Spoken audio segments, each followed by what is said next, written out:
I will admit that I did not have a lot of faith in the federal judicial system kind of holding Donald Trump accountable once he came back into office.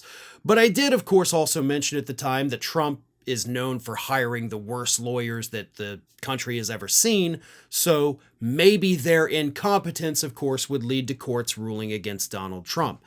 And so far, that is what has happened. We have seen Donald Trump get smacked down in multiple different court cases in just the last 3 weeks, basically racking up losses in every case that they have had to argue in court over his policies.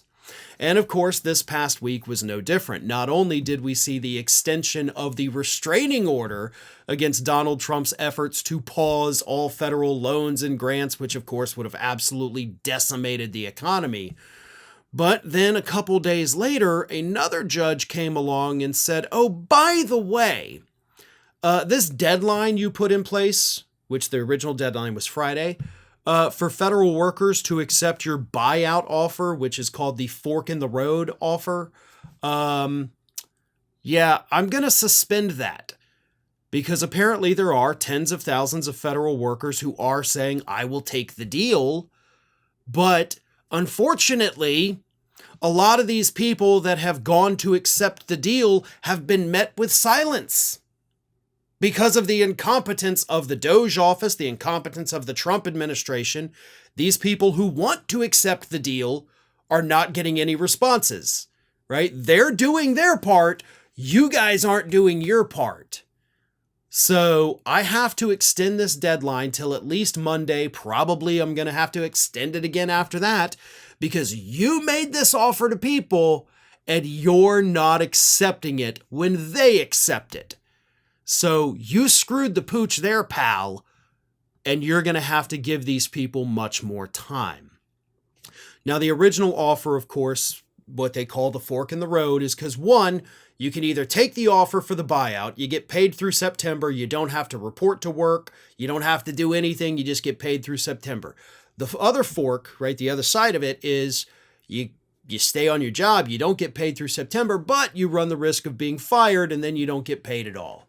It's a risky gamble for a lot of these people, and initially most of them were hesitant to take the offer, as I had previously discussed, but as time kind of went on, a lot more of them have said, you know what, I know I'm going to be fired, I'll take the money. And then when they went to take the money, there was nobody there to accept their offer, which of course is what led to the judge's ruling. But again, this is not the only time that Donald Trump has been smacked down. As I mentioned, he got smacked down on the pausing of the federal loans and grants. He got smacked down on that multiple times. One of them, the most recent time, because his dumbass press secretary Caroline Leavitt ran her mouth on Twitter, and that was actually used as justification by the judge to extend the restraining order. Literally mentioned her tweet and said, look, they're saying they're not going to do it, so I kind of have to continue the pause.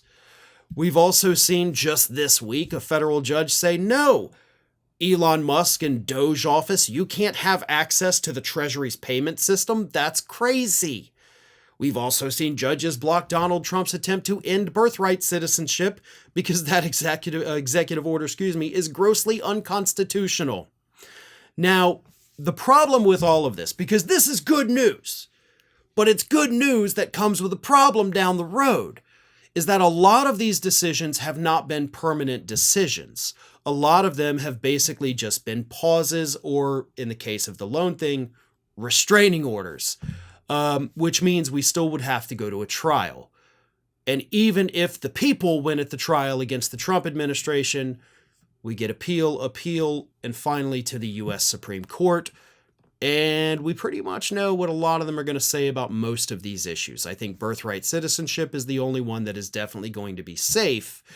The rest of them, though, that's up in the air, right? We cannot depend on the Supreme Court to save us. However, I will reiterate, I've been very impressed with the federal court system so far, so let's hope they keep it up. Thanks for watching today, everybody. And don't forget, if you're not already, please do subscribe to this channel. We have fresh content going up every single day, and I would really hate for you to miss out on that.